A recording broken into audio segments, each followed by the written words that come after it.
Racikan Berita.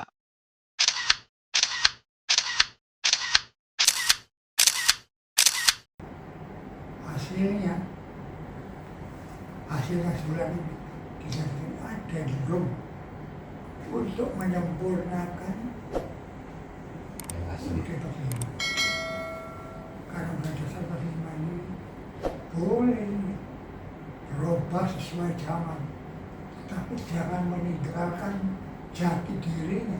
Apa itu Pancasila? Nah sekarang dengan amandemen kemarin nggak ada Pancasila. Iya. Sekian ayat, sekian pasal dirubah, ratusan, 90 pasal lebih, tidak berdasarkan Pancasila. Asas-asas yang Pancasila diganti asas-asas individualistis, maka terjadi luapan para DPR 100 juta rakyat. Mulyadi dan kawan-kawan banyak kita bagi dua, ada tim perumus dan ada tim besar. Saya Mulyadi dan beberapa teman-teman adalah tim perumus. Ini kami sudah selesaikan 66,70%. Ini Pak, kita sudah selesaikan sejauh ini. Ada hal yang sangat strategis yang saya sampaikan di sini, misalnya tentang MPR yang kita ingin kembalikan dalam posisinya. Jadi sementara ini kan kalau kemarin MPR-nya cuma sekali dalam 5 tahun. Ini enggak, MPR-nya betul-betul memantau betul presiden, peranan presiden, karena dia menjadi lembaga tertinggi. Tapi selain itu, MPR juga menerima laporan-laporan lembaga tinggi negara lainnya. Jadi menerima laporan presiden, menerima laporan BPK, menerima laporan BPA, menerima laporan yang namanya juga apa lagi lembaganya. Nah, itu kita laporin semuanya di sini, ketentuan-ketentuannya, bikin di sini. Ada polisi saja yang harus konsolidir, TNI pun harus. Iya. Kalau sampai TNI ikut-ikut begitu, wah ya, negara sudah dipercaya sama rakyat bahaya Pak. Itu namanya negara gagal. Udah mulai timbul anarkisme, hukum rimba, ya. Harus tegas ini Pak. Jangan Pak, karena bergerak dari mana kita menderita, rakyat menderita, masang sana, korupsi terus asabur, tetapi lagi muncul lagi. Kapan ini? Makanya RUU untuk perampasan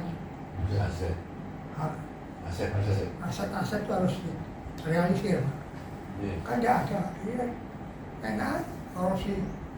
Kita sama DPR, ya.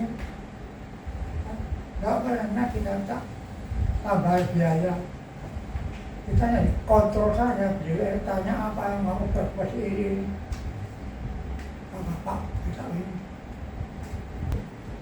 Kalau nggak ada waktu, nggak ada yang berani membuat PKI, nggak. Betul Pak. Sekarang ini PKI-nya mau bahannya Pak, kemana-mana Pak. Luar biasa Pak PKI-nya Pak sekarang Pak. Sebenarnya ditanya, bagaimana itu bahwa SP19 itu. Iya. Iya. Memang tidak ada perintah, ini surat perintah di Bung Karno ya, mengamankan ajaran Bung Karno, Iya. melindungi keluarga famili Bung Karno, Iya. dan membuat PKI nggak ada. Nggak ada perintah membubarkan nggak ada.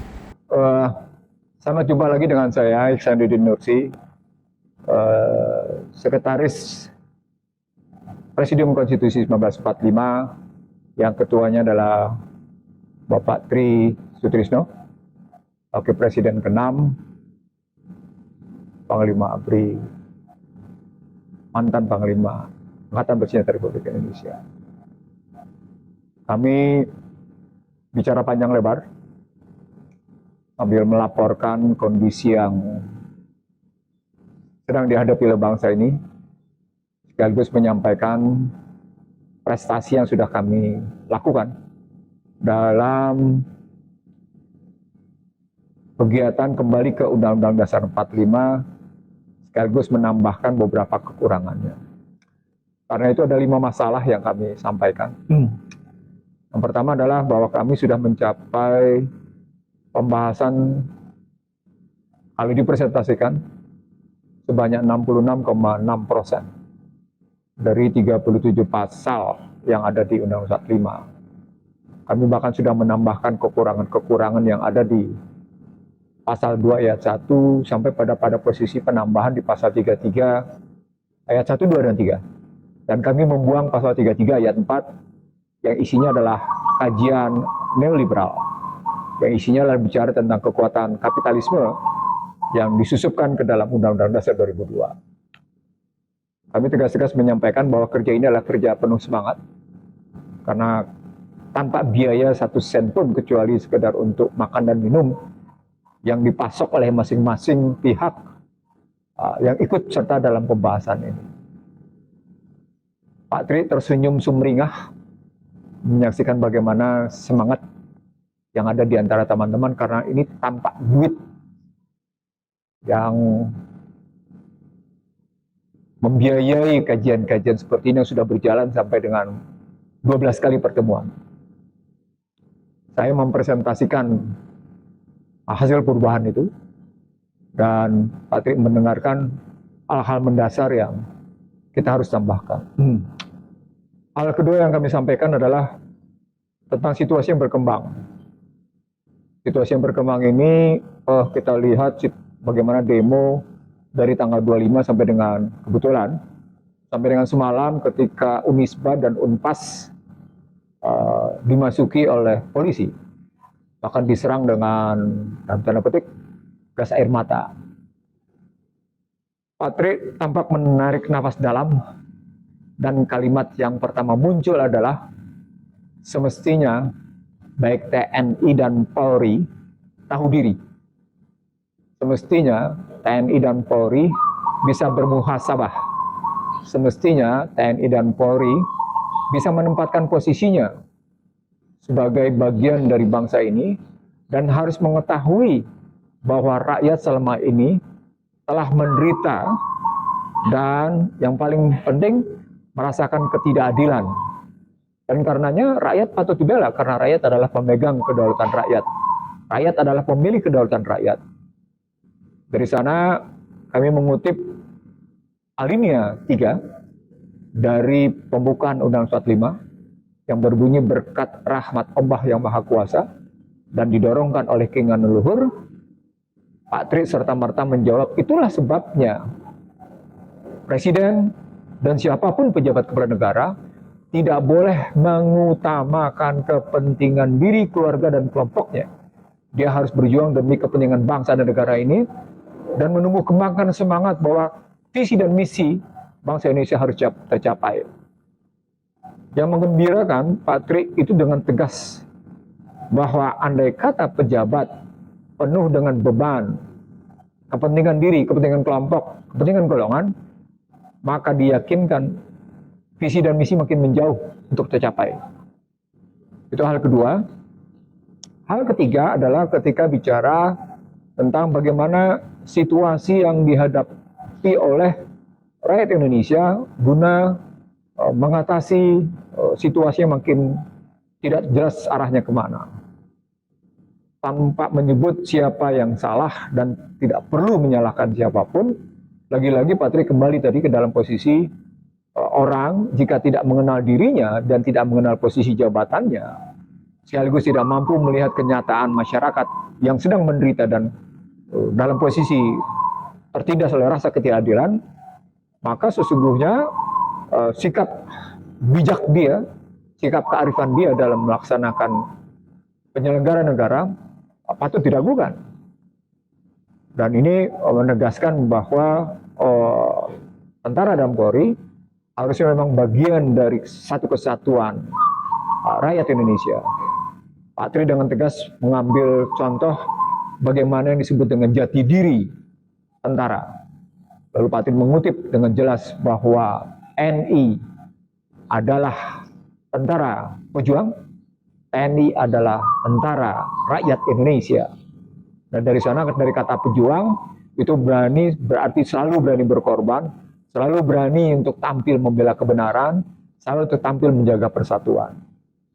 Dan dari sinilah menyahuti peristiwa yang sedang berjalan itu, Pak Tri lagi-lagi menyampaikan bahwa ini momentum sebenarnya, ini kesempatan bagi siapapun, bagi pejabat negara ini, untuk memperbaiki berbagai kekurangan, baik kekurangan dari segi sistem maupun dari segi perilaku politik. Dari perspektif sistem, itu berarti penting kita kembali ke Undang-Undang Dasar 45 dengan mengatasi kekurangan-kekurangannya.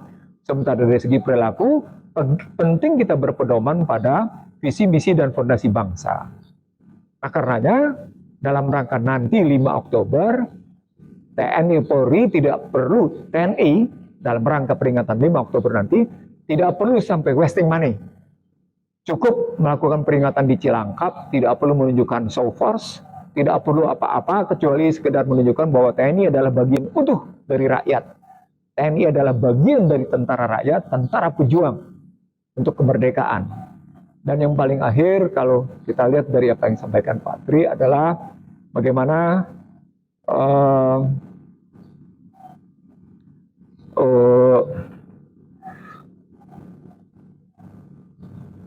persoalan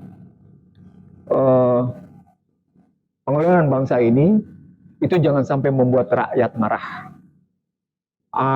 Kemarahan rakyat tentu disebabkan oleh kebijakan yang salah. Kebijakan yang salah tentu harus dilihat pada apakah perilakunya yang salah atau sistemnya yang salah. Nah, agar tidak mengulang-ulang kejadian sebelumnya bahwa rakyat selalu marah, maka lagi-lagi perbaikilah sistem, perbaikilah kebijakan. Rakyat adalah sumber kedaulatan, rakyat adalah muara kedaulatan, rakyat adalah subjek kedaulatan, rakyat adalah objek kedaulatan. Nah, dari sana setiap penyelenggara negara harus menyadari bahwa dia cuma sekedar memegang amanah. Dan kalau pegang amanah, percayalah amanah itu akan selesai. Dan ketika amanah selesai, dia harus menghitung dirinya apakah menyelesaikan amanah dengan terhina atau menyelesaikan amanah dengan mulia. Itu yang bisa saya sampaikan dari pertemuan kami selama 2 jam lebih dengan Ketua Presidium Konstitusi 1945, dan dengan tegas menyebutkan bahwa kita harus cepat-cepat melangkah ke depan karena perang non-militer, perang non-senjata makin kencang dan penting kita, semua pejabat negara, semua lapisan masyarakat mengantisipasi perang non-militer ini. Terima kasih, sampai jumpa. Jadi cuma 2 pelajaran spesial itu. 1, melindungi ajaran Bung Karno. Kedua, melindungi keluarga Bung Karno. Hanya oleh Pak Harto dipakai untuk begitu tanggal 11 terima. Tanggal 12 dibubarkan PKI.